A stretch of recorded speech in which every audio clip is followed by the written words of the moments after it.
और चलिए बात करते हैं किसानों की। पंजाब के किसानों ने दिल्ली कूच किया है। शंभू बॉर्डर पर मांगों को लेकर किसान डटे हुए हैं।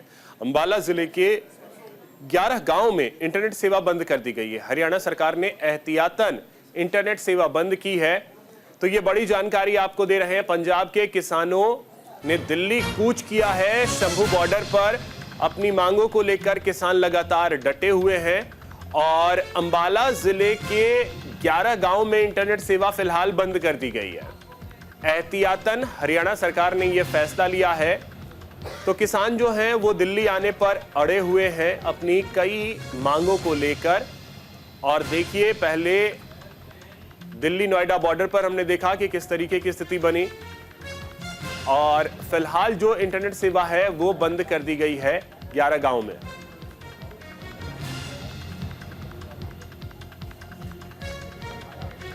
हरियाणा सरकार ने एहतियातन यह फैसला लिया है क्योंकि किसान जो हैं बेहद आक्रोशित हैं, लंबे समय से शंभू बॉर्डर पर डटे हुए हैं और अब दिल्ली कूच की तैयारी में है, दिल्ली कूच कर रहे हैं। ऐसे में किसी तरीके की कोई अफवाह ना फैले, इसको लेकर के हरियाणा सरकार भी पूरी तरीके से सख्त है और इसी की वजह से इंटरनेट सेवाएं कई जगहों पर फिलहाल बंद कर दी गई हैं।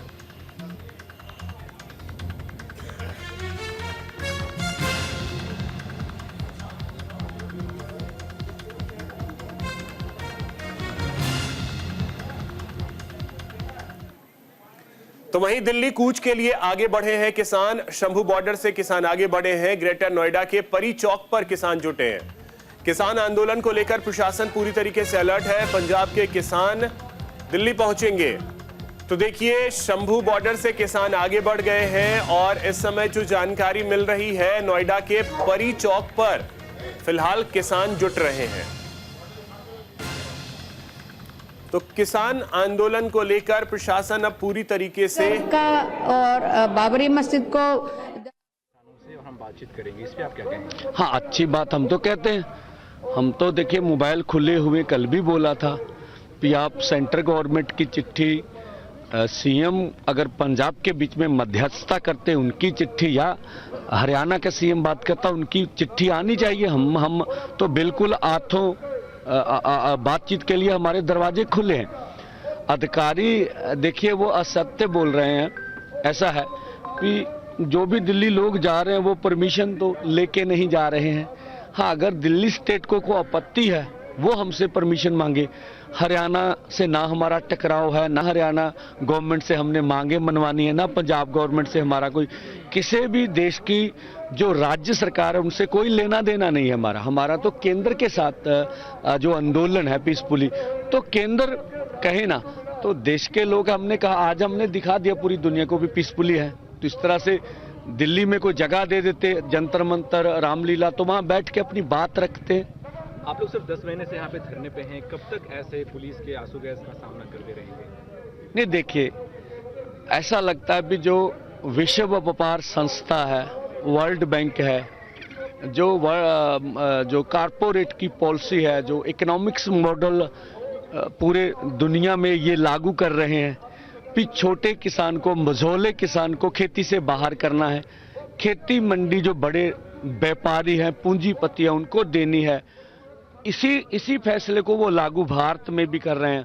तो किसान पहले मंडी छीनने से पहले, जमीनें से बाहर निकलने से पहले एक बार पूरा तन मन धन से अपना आंदोलन करके प्रयास करना चाहता भी हम अपने आप को बचा लें, सेव कर लें। इस देश में मुलाजमों को जो सरकारी जनतक अदारे तो वो तो छीन लिए गए, बेरोजगारी अंत की है, यहाँ हमारी रेल जाती रही, दूरसंचार के क्षेत्र जाते रहे, कोयला खनन क्षेत्र हमसे छीन लिया, हमारा अन्य जो क्षेत्र है उसके ऊपर अदानी अंबानी जी का कब्जा हो गया, खेती क्षेत्र बचा है जिसके लिए हम लोग लड़ रहे हैं। तो ये बहुत बड़ा मुद्दा है, ये छोटा नहीं है। हमें लगता है अभी हम इसलिए अभी हम पीसफुली और लोगों को, ये देश के किसान मजदूर को आह्वान करेंगे जहां जहां भी हमने पंजाब भाजपा का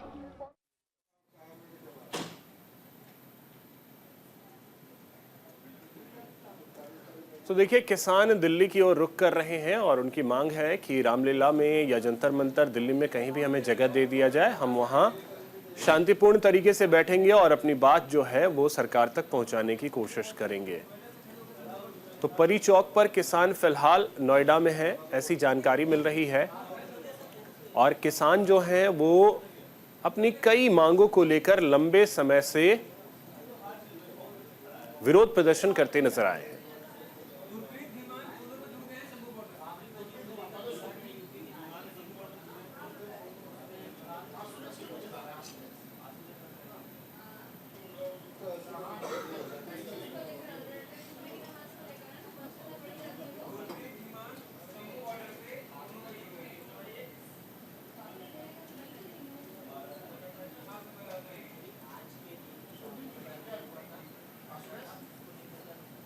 तो हमारे सहयोगी गुरप्रीत इस समय हमारे साथ जुड़ रहे हैं, जो कि शंभू बॉर्डर पे मौजूद हैं। गुरप्रीत, सबसे पहले तो वहां की स्थिति क्या है वो जरा बताइए। जी बता दें कि जो आज किसानों की ओर से जो दिल्ली कूच करने का ऐलान किया गया है, 1 बजे के करीब जो है किसान दिल्ली की ओर बढ़े थे और अभी तक जो बीच बीच में जरूर थोड़ा सा देखने को मिला है जब किसान जो है सीमेंटेड बैरिकेड के पास जाकर जो जाली लगी हुई थी उसको तोड़ने की कोशिश कर रहे थे। उस समय जरूर जो है 2 आंसू गैस के गोले जो है छोड़े गए थे और अभी जो है किसान को लगातार जो है पुलिस प्रशासन जो है चेतावनी देता हुआ नजर आ रहा है। किसानों को शांति बनाए रखने की अपील की जा रही है और धारा 144 जो है BNS एक्ट 163 की जो बात की जा रही है। और दूसरी तरफ बात की जाए तो हरियाणा के साथ लगते जो है वहाँ पर जो 5 से 6 गांव है उनमें जो है इंटरनेट सेवा भी बंद कर दी। तो क्या किसान शंभू बॉर्डर से आगे बढ़ पाए हैं या नहीं? जी अभी तक जो है 2 से 3 बैरिकेड थी उसको जरूर तोड़कर जो है नौजवान और किसान जो 101 किसानों का जत्था आगे बढ़ा है, लेकिन जो सीमेंटेड दीवार है जिसको पहले भी किसान ने तोड़ने की कोशिश की थी लेकिन तोड़ नहीं पाए थे। अब भी उसी जगह जाकर जो है किसान शांतिपूर्ण तरीके से खड़े हैं, लेकिन हरियाणा पुलिस जो है उनको लगातार चेतावनी दे रही है कि आप जो आराम से जो है यहाँ पर शांतिपूर्ण तरीके से बैठ जाएं। लेकिन जो किसान है वह लगातार जो है हरियाणा पुलिस की ओर से बैरिकेडिंग जो लगाई गई है उसको जो है उठाकर जो है पीछे की तरफ ले जा रहे हैं और हरियाणा पुलिस लगातार उन्हें चेतावनी दे रही है। चलिए, बहुत शुक्रिया आपका तमाम जानकारी के लिए। तो ये देखिए, शंभू बॉर्डर पे फिलहाल किसान डटे हुए हैं, वो प्रयास तो कर रहे हैं आगे बढ़ने का, लेकिन उन्हें आगे नहीं बढ़ने दिया जा रहा है। और आपको बता दें कि किसान दिल्ली आना चाहते हैं।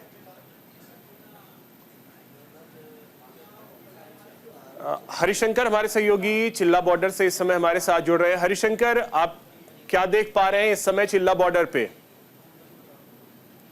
जी बिल्कुल, आपको बताना चाहूंगा चिल्ला बॉर्डर पे सामान्य स्थिति बनी हुई है। जिस तरीके से दिल्ली पुलिस ने बैरिकेडिंग की है, क्योंकि नोएडा से दिल्ली जाने वाले मुख्य मार्ग है, उस मार्ग को लगातार वो चेकिंग के दौरान जो है आगे बढ़ने दे रहे हैं। क्योंकि किसानों का जो आह्वान था दिल्ली कूच का और ग्रेटर नोएडा से किसान चले थे और इसी के चलते पुलिस ने सख्त रवैया अपनाते हुए तकरीबन 150 के आसपास जो है किसानों को पकड़ा और करीबन 34 के आसपास जो किसान है उनको डिटेन किया है। और अभी लगातार किसानों का जो आह्वान है दिल्ली कूच को लेकर चल रहा है। हमारे यहाँ पे जो नोएडा के किसान है वो अपना जमीन अधिग्रहण को लेकर के अपनी मांगों को लेकर के 64% की मांगों को लेकर के सरकार तक अपनी बात पहुंचाने की कोशिश कर रहे हैं और इसी तरीके का धरना दे रही है लगातार कई महीनों से। अभी बात सामने आ रही है कि जिस तरीके से प्रदर्शन चल रहा था इनका, इस बीच किसान संगठनों के बीच भी जो आपसी मतभेद आ गया है और इसके चलते कुछ जो किसान संगठन है उन्होंने जिलाधिकारी को भी अपना ज्ञापन सौंपा है, जिन्होंने शांतिपूर्वक तरीके से अपनी वार्ता रखी थी और वार्ता आगे बढ़ाते हुए उन्होंने ये भी कहा कि हम किसी तरीके की कोई अराजकता नहीं फैलाते हैं, ना फैलाना चाहते हैं, ना किसी को अवरोध उत्पन्न करना चाहते हैं। क्योंकि यूपी सीएम द्वारा एक ट्वीट किया गया था जिसमें उन्होंने साफ कहा था कि किसी तरीके की जो है अराजकता नहीं बर्दाश्त की जाएगी। गौतम बुद्ध नगर और संभल को लेकर के कहा था। इसी के तहत पुलिस जो है सख्त रवैया अपनाते हुए किसानों को देर रात और लगातार जो है उनके गाँव से गिरफ्तार भी कर रही है और इसी के रवैये के चलते जो है किसान की जो नीति है वो ठंडी हो गई है और वो अभी धीरे धीरे जो है किसान गिरफ्तार किए जा रहे हैं और लगातार जो दिल्ली की कूच करने की कोशिश कर रहा है किसान, उनको गिरफ्तार करने का पुलिस काम कर रही है और बॉर्डर पे भी लगातार जो है पुलिस चेकिंग अभियान चला रही है। फिलहाल अगर बात करें जिले की, तो जिले में कई ऐसी जगह हैं जो नोएडा से बाहर निकलने के लिए और हरियाणा से नोएडा के अंदर आने के लिए जो चेकिंग पॉइंट है, जो पॉइंट है उसको पूरी तरीके से बिल्कुल हरिशंकर, अगर संभव हो आपके लिए, अगर आपके लिए संभव हो, अगर आप बॉर्डर की थोड़ी तस्वीरें दिखा पाए, वहां किस तरीके से बैरिकेड्स लगाए गए हैं और स्थिति वहां पे किस तरीके से सामान्य, अगर संभव हो।